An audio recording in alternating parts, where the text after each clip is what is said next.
અંકલેશ્વરમાં વિશ્વ યોગ દિવસની વિવિધ સ્થળે ઉજવણી કરવામાં આવી હતી, જેમાં મોટી સંખ્યામાં લોકો જોડાયા હતા. આજે 10મા વિશ્વ યોગ દિવસની ઉજવણીના કાર્યક્રમોનું ઠેર ઠેર આયોજન કરવામાં આવ્યું હતું. ત્યારે અંકલેશ્વર ઔદ્યોગિક વસાહતમાં પણ આ વિશેષ દિવસની ઉજવણી કરવામાં આવી હતી. અંકલેશ્વરના Kamalam party plot, Kamalam park તેમજ સ્પોર્ટ્સ કોમ્પ્લેક્સ ખાતે વિવિધ સંસ્થાઓ દ્વારા યોગ દિવસની ઉજવણી કરાઈ હતી. આર્ટ ઓફ લિવિંગ, અંકલેશ્વર ઉદ્યોગ મંડળ સહિતની સંસ્થાઓનો આ ઉજવણીમાં સહયોગ સાંપડ્યો હતો.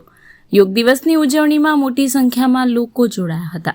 તો અંકલેશ્વર ઔદ્યોગિક તાલીમ સંસ્થા ખાતે આંતરરાષ્ટ્રીય યોગ દિવસ અને સ્વચ્છતા થકી સ્વાસ્થ્ય પરિસંવાદનું આયોજન કરવામાં આવ્યું હતું.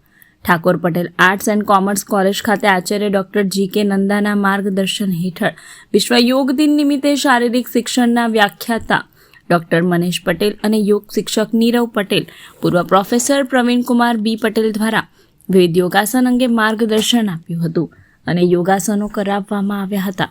આ કાર્યક્રમમાં NSSના program officer professor Rajesh Pandya તેમજ વિદ્યાર્થીઓ ઉપસ્થિત રહ્યા હતા.